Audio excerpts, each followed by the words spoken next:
अच्छा जी स्टूडेंट्स, आज हम जो टॉपिक डिस्कस करने जा रहे हैं उसमें हम देखेंगे सबसे पहले कि क्लास कैसे क्रिएट की जाती है और फिर क्लास के अंदर कैसे हम फंक्शंस डिज़ाइन करते हैं और फिर उन फंक्शंस को हम मेन फंक्शन के अंदर जाके कैसे कॉल करते हैं। ठीक है। अ, इसके अंदर सबसे पहले हम देखेंगे कि हम क्लास कैसे क्रिएट करते हैं, क्लास क्रिएट करने का सिंटैक्स क्या है, मीन्स के सेट ऑफ रूल्स क्या है, किस तरीके से हम डिज़ाइन करते हैं क्लास को। तो उससे पहले ज़रूरी है कि हम उसके कॉन्सेप्ट को रिवाइज कर लें, जो कि हम ऑलरेडी बिल्कुल स्टार्टिंग वाले लेक्चर्स में ऑलरेडी डिस्कस कर चुके हैं, जिसमें कि मैंने आपको बताया था सी प्लस प्लस के हवाले से कि ये ऑब्जेक्ट ओरिएंटेड प्रोग्रामिंग लैंग्वेज है जो कि बेस करती है ऑब्जेक्ट्स पे और क्लासेस।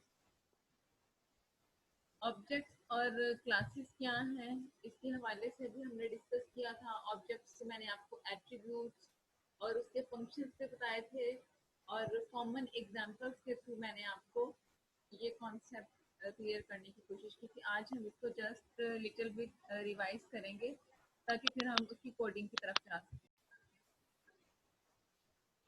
जी, सी प्लस प्लस क्या है? Object oriented programming language.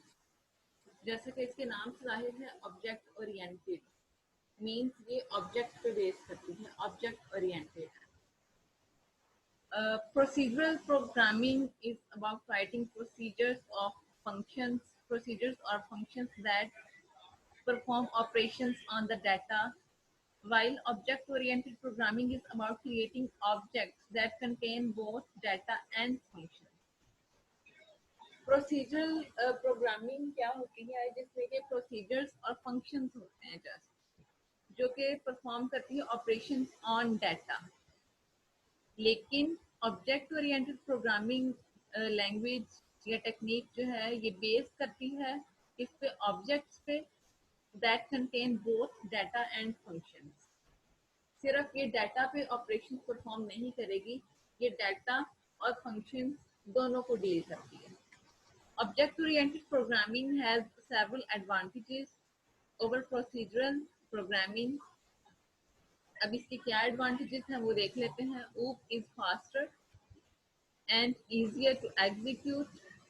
इसको एग्जीक्यूट करना इजी है और ये फास्टर है। OOP provides a clear structure for the program. वो जब हम इसका कोड राइट करेंगे, उसको रन करेंगे, तो आप देखेंगे कि किस तरह से इसका स्ट्रक्चर क्लियर स्ट्रक्चर इसका क्यों है, कैसे है।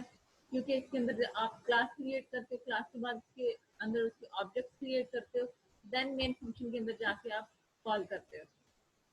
तो जब हम इसका कोड करेंगे तो साथ साथ में इन पॉइंट्स को भी दोबारा से आपको एलैबोरेट करूंगी। ठीक है।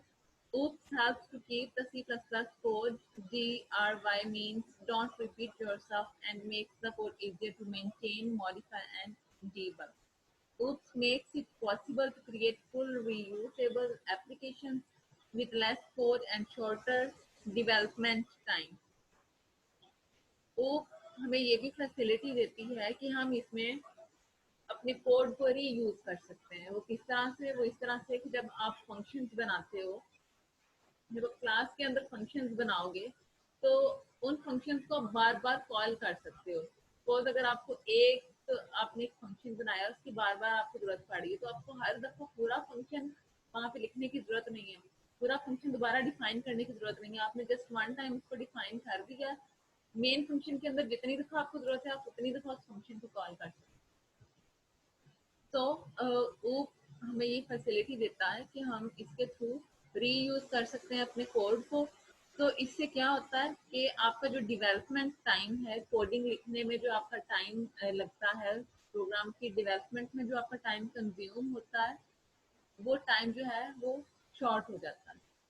क्योंकि आपको दोबारा से बार बार जब जरूरत पड़ रही है तो आपको वो कोड दोबारा नहीं लिखना पड़ रहा।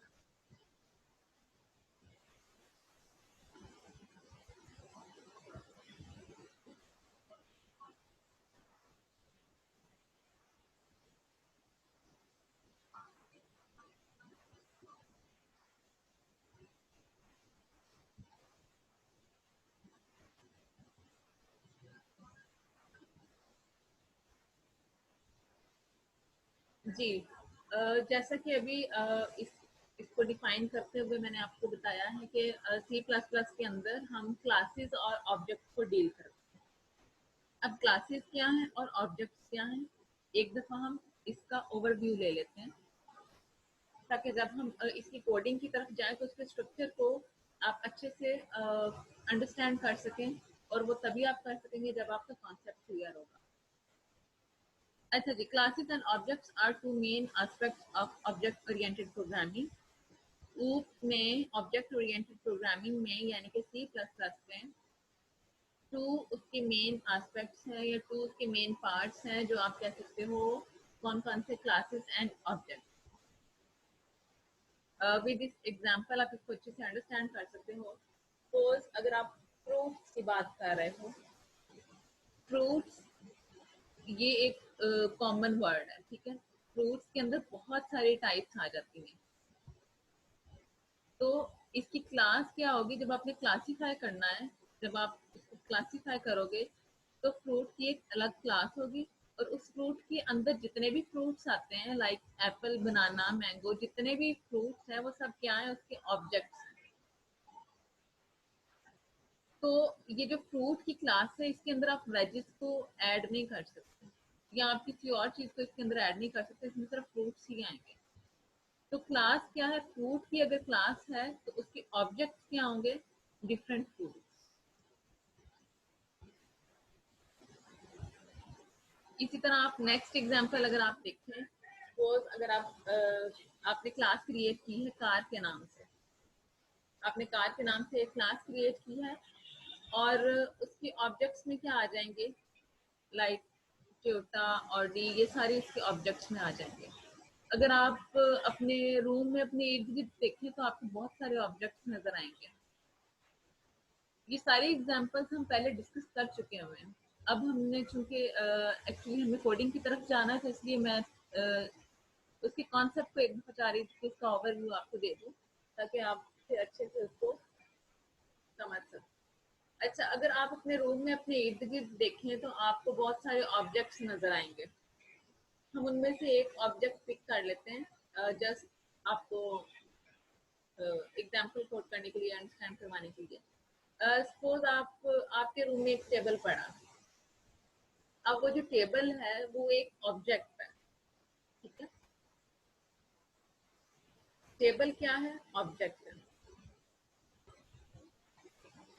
अब उस ऑब्जेक्ट की कुछ प्रॉपर्टीज होंगी और उसके कुछ फंक्शंस होंगे। उसकी प्रॉपर्टीज क्या होंगी, उस टेबल का कलर, उसका साइज, उसका डिजाइन, उसकी लेग। अब टेबल्स में भी तो डिफरेंट डिजाइन होते हैं ना, 3 लेग्स भी होती हैं, 4 लेग्स भी होती हैं, टेबल की 2 लेग्स भी हो सकती हैं। तो ये सारी की सारी क्या है, ये उसकी प्रॉपर्टीज हैं। अब उसके फंक्शन क्या होंगे, कि आप कोई भी चीज रखने के लिए इसको यूज कर सकते हो। आपने अगर आपने कोई काम करना है, आप उसके ऊपर खड़े होके कुछ भी कर सकते हो। तो ये सारे के सारे उसके फंक्शंस हैं।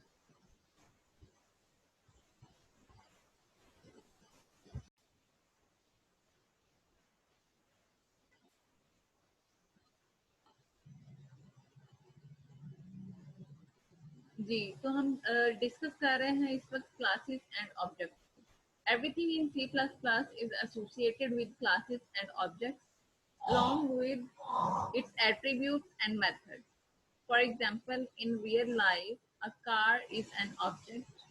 The car has attributes such as weight and color, and methods such as drive and brake.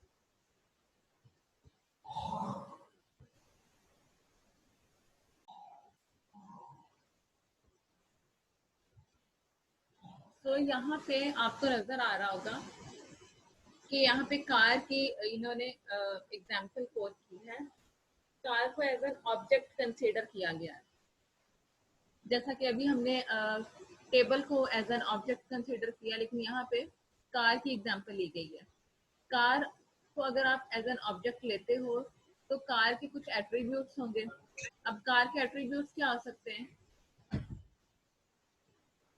उसका वेट, उसका कलर, ये उसके एट्रीब्यूट्स हैं, उसकी प्रॉपर्टीज हैं। और उसके मेथड्स या फिर उसके फंक्शंस क्या हो सकते हैं? ड्राइव, आप उसको ड्राइव कर सकते हो, आप उसको ब्रेक लगा सकते हो, ये उसके फंक्शंस में आ जाएगा. Attributes and methods are basically variables and functions that belongs to the class. These are often referred to as class members.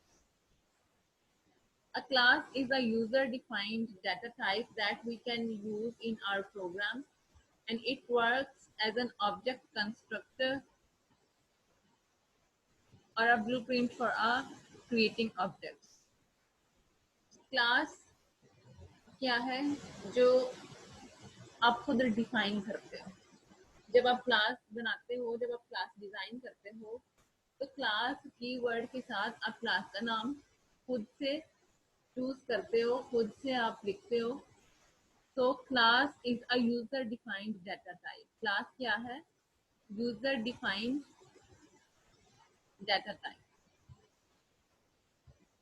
Class को आप खुद डिफाइन कर रहे हो, क्लास का नाम आप खुद चूज कर रहे हो, खुद रख रहे हो क्लास का नाम. इसलिए क्लास क्या है? यूजर डिफाइंड, जिसको यूजर डिफाइन कर.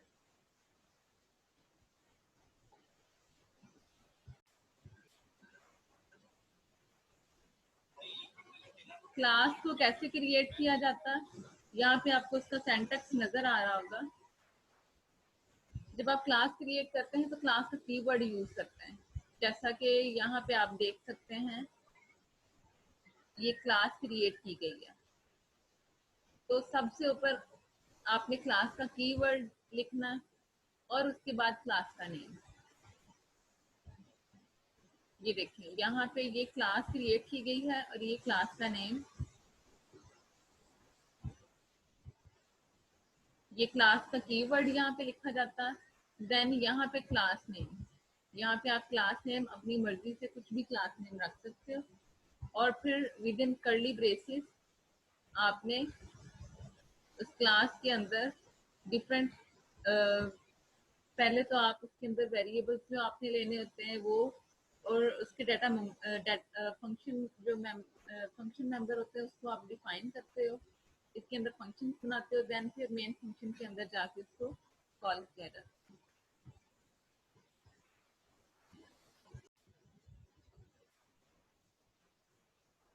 जी स्टूडेंट्स, क्लास के अंदर जो ऑब्जेक्ट्स या फंक्शंस बनाए जाते हैं उसके टू वेज हैं. आप उन फंक्शंस को आउटसाइड द क्लास भी डिफाइन कर सकते हो और विद इन क्लास भी डिफाइन कर सकते हो. अब उसका क्या पैटर्न या क्या उसका स्टाइल होता है वो मैं आपको बताती हूँ.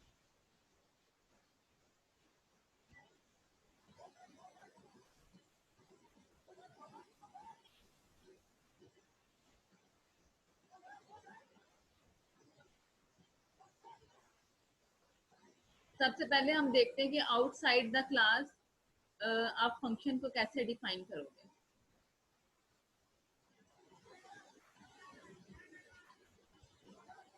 अगर आपने क्लास के बाहर जाके फंक्शन को डिफाइन करना है तो उसके लिए आप क्या करते हो? आपने क्लास का कीवर्ड यूज करना, क्लास नेम बताना होता है पहले. क्लास नेम के बाद scope resolution operator and then यहाँ पे फिर आप फंक्शन नेम बताते हो. ये वो सेंटेक्स है जो आप यूज करते हो जब आपने आउटसाइड द क्लास आपने फंक्शन डिफाइन करना.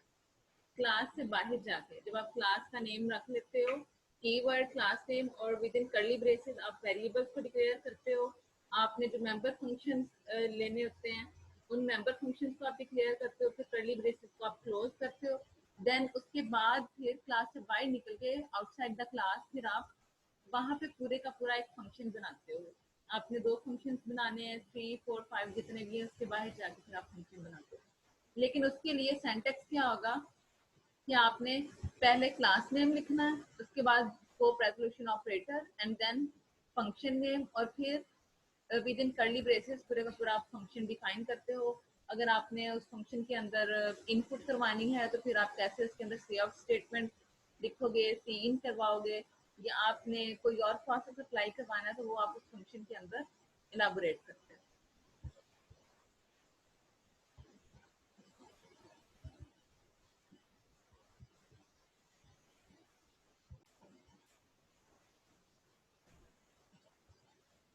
जी, जब आपने इनसाइड द क्लास यानी कि क्लास के अंदर ही फंक्शन बनाना है, देन फिर आप क्या करते हो, you don't need to use the scope resolution operator.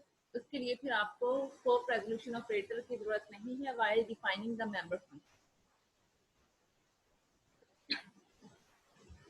तो उसके लिए फिर आप ये वाला सिंटैक्स अप्लाई करते हो। आपने क्या करना है, उसके लिए क्लास क्रिएट करनी है। उसके लिए आप क्या करोगे, सबसे पहले क्लास कीवर्ड लिखोगे। क्लास कीवर्ड लिखने के बाद आप यहाँ पे क्लास का नेम जो भी आपने रखना है वो आप यहाँ पे लिखोगे। फिर यहाँ पे आप देख सकते हो कर्ली ब्रेसेस स्टार्ट हो रही हैं और यहाँ पे कर्ली ब्रेसेस एंड हो रही है। ये पूरी की पूरी क्या है, ये क्लास की बॉडी है, ठीक है।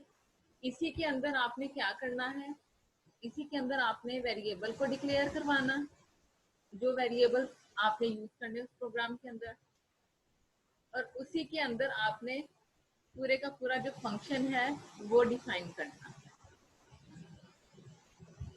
अब वो फंक्शन आप कैसे बनाते हो, लाइक यहाँ पे void और फिर फंक्शन नेम, आप जैसे फंक्शन बनाते हो फंक्शन बना के फिर आपने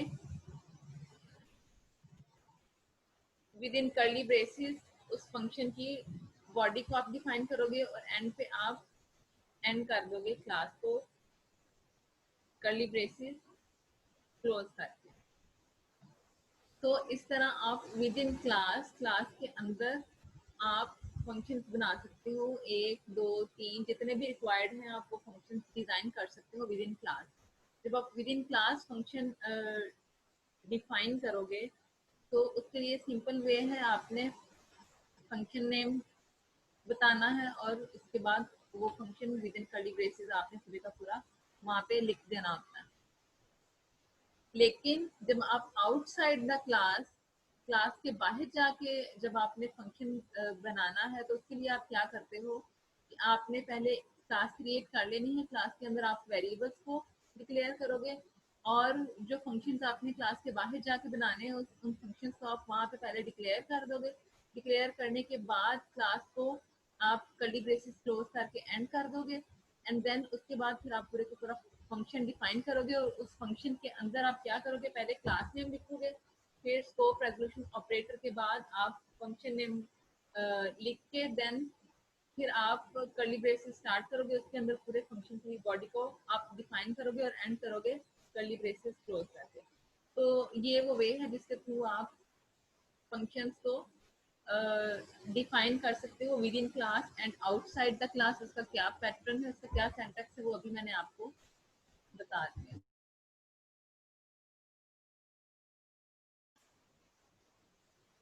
जी स्टूडेंट्स, यहाँ पे मैंने आपके साथ कोड शेयर किया है, स्क्रीन पे आप देख सकते हैं। इसके अंदर यहाँ पे पहले क्लास क्रिएट की गई है, ये देखें हेडर फाइल्स के बाद क्लास क्रिएट की गई है टेस्ट के नाम से, ठीक है।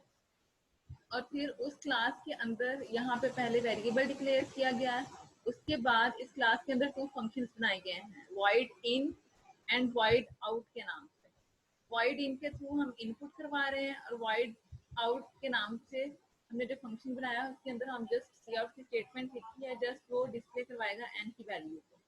यानी कि हमने क्लास क्रिएट की है टेस्ट के नाम से। ये पूरी की पूरी एक क्लास है। क्लास के अंदर हमने 2 फंक्शंस बनाए हैं, टेस्ट के नाम से क्लास क्रिएट की गई है और फिर उसके अंदर हमने 2 फंक्शंस बनाए हैं, void in and void out। उसके बाद हमने क्या काम किया है इसमें, यहाँ पे हमने मेन फंक्शन बनाया है और ये मेन फंक्शन कैसे वर्किंग कर रहा है वो मैं अभी आपको बताती हूँ। अब इसके अंदर हमने कॉल किया है उन दोनों फंक्शंस को। कैसे, सबसे पहले जब ये प्रोग्राम रन होगा तो कंट्रोल आएगा मेन फंक्शन के अंदर और इसकी फर्स्ट स्टेटमेंट को रीड करेगा, टेस्ट ऑब्जेक्ट। टेस्ट ऑब्जेक्ट यानी कि ये स्टेटमेंट, ये जो स्टेटमेंट है टेस्ट ऑब्जेक्ट, ये कंट्रोल को मूव कर देगी कि जो क्लास क्रिएट की गई है टेस्ट के नाम से उस क्लास के ऑब्जेक्ट्स की तरफ कंट्रोल मूव कर जाए। इस टेस्ट के ऑब्जेक्ट कौन से हैं, void in and void out। यानी कि ये जो स्टेटमेंट है टेस्ट ऑब्जेक्ट, ये स्टेटमेंट क्या करेगा, ये स्टेटमेंट कंट्रोल को क्लास के अंदर मूव कर देगा कि क्लास के ऑब्जेक्ट्स की तरफ कंट्रोल चला जाए, ठीक है। उसके बाद जब सेकंड स्टेटमेंट रीड की जाएगी तो ये क्या करेगी, second statement object dot in, अब ये कमांड देगी ये वाली स्टेटमेंट के इन वाला जो फंक्शन है उसको एग्जीक्यूट किया जाए। ऑब्जेक्ट डॉट इन यानी कि टेस्ट का जो ऑब्जेक्ट है इन, इन ऑब्जेक्ट जो है इसकी तरफ कंट्रोल मूव कर जाए और इस फंक्शन को एग्जीक्यूट किया जाए, या इसको रीड करने के बाद कंट्रोल यहाँ पे आएगा और इस फंक्शन को एग्जीक्यूट कर देगा। इसको एग्जीक्यूट करने के बाद कंट्रोल दोबारा यहाँ पे आएगा और थर्ड स्टेटमेंट को रीड करेगा जो कि है ऑब्जेक्ट डॉट आउट, यानी कि ये स्टेटमेंट कमांड देगी कि टेस्ट का जो ऑब्जेक्ट है आउट, आउट ऑब्जेक्ट को एग्जीक्यूट किया जाए। अब ये जो टेस्ट क्लास के अंदर ये जो ऑब्जेक्ट है आउट, इस फंक्शन को ये एग्जीक्यूट करवा देगा। ये वाली स्टेटमेंट जो है ये एग्जीक्यूट करवा देगी इस फंक्शन, यानी कि जब आपका ये प्रोग्राम रन होगा सबसे पहले कंट्रोल आपका चला जाएगा क्लास के अंदर, क्लास टेस्ट के अंदर। उसके बाद जब सेकंड स्टेटमेंट एग्जीक्यूट होगी ये रन करवा देगी इन वाले फंक्शन को। उसके बाद जब थर्ड वाली स्टेटमेंट एग्जीक्यूट होगी ऑब्जेक्ट डॉट आउट, ये एग्जीक्यूट करवा देगी आउट वाले फंक्शन को। यानी कि आपने क्लास के अंदर पहले दो फंक्शंस बनाए और फिर मेन फंक्शन के अंदर जाके आप उन फंक्शंस को कॉल करोगे। पहले आपने कॉल किया है ऑब्जेक्ट डॉट इन को, इन वाले फंक्शन को कॉल किया, उसके बाद आपने ऑब्जेक्ट डॉट डॉट आउट वाले फंक्शन को कॉल किया है, यानी कि यहाँ पे आपने आउट वाले फंक्शन को कॉल किया है और कंट्रोल यहाँ पे मूव कर जाएगा और इसको एग्जीक्यूट कर देगा। तो इस प्रोग्राम के थ्रू आप ये देख सकते हो कि कैसे क्लास क्रिएट की गई है और एक क्लास के अंदर आपने पहले वेरिएबल्स को डिक्लेयर करवाया, फिर उसके बाद आपने टू फंक्शंस बनाए और उन टू फंक्शंस को फिर आपने मेन फंक्शन के अंदर जाके कॉल किया।